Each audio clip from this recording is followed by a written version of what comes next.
భగవద్బంధువులారా,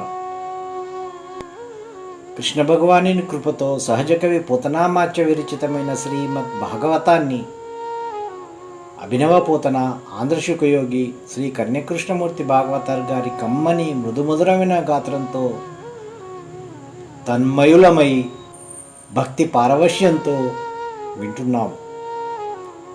అటు పోతనామాచ్యులు, ఇటు కన్యకృష్ణమూర్తి భాగవతార్ గారు ఇద్దరు సాక్షాత్తు ఆ వేదవ్యాసుని ప్రతిరూపాలే.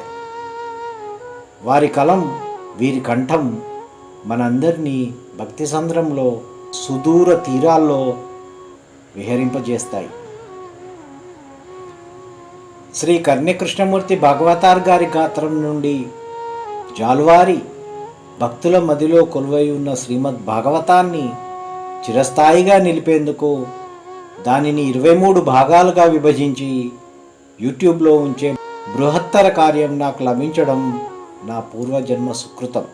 ఈ క్రమంలో నాకు సహకరించి ప్రోత్సహించిన అందరికీ పేరు పేరున కృతజ్ఞతలు. నాకు ఫోన్ చేసి అభినందించిన వారు కొందరైతే మెసేజ్ల రూపంలో సంప్రదించిన వారు కొందరు.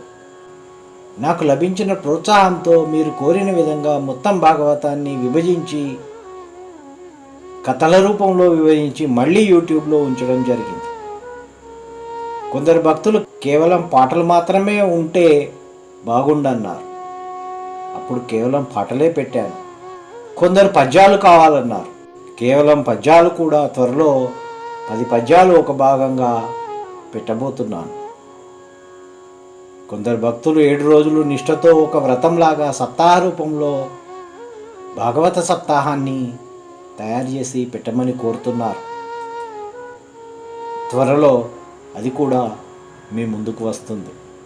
అందరి ఆశీస్సులతో, ఆ కృష్ణ భగవానుడి దివ్య అనుగ్రహంతో నేను చేస్తున్న ఈ భగవత్ కార్యాన్ని మీరందరూ ప్రోత్సహించి ఇంకా ఎలాంటి వీడియోలు కావాలో కామెంట్ల రూపంలో కానీ మెసేజ్ల రూపంలో కానీ తెలుపగలరు.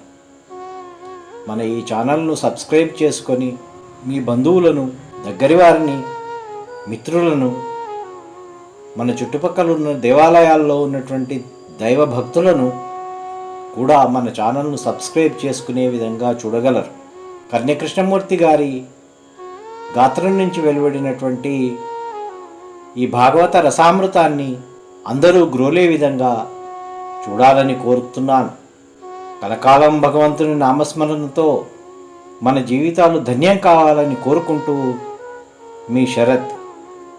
శుభం భూయాత్. సర్వే జనా సుఖినో భవంతు.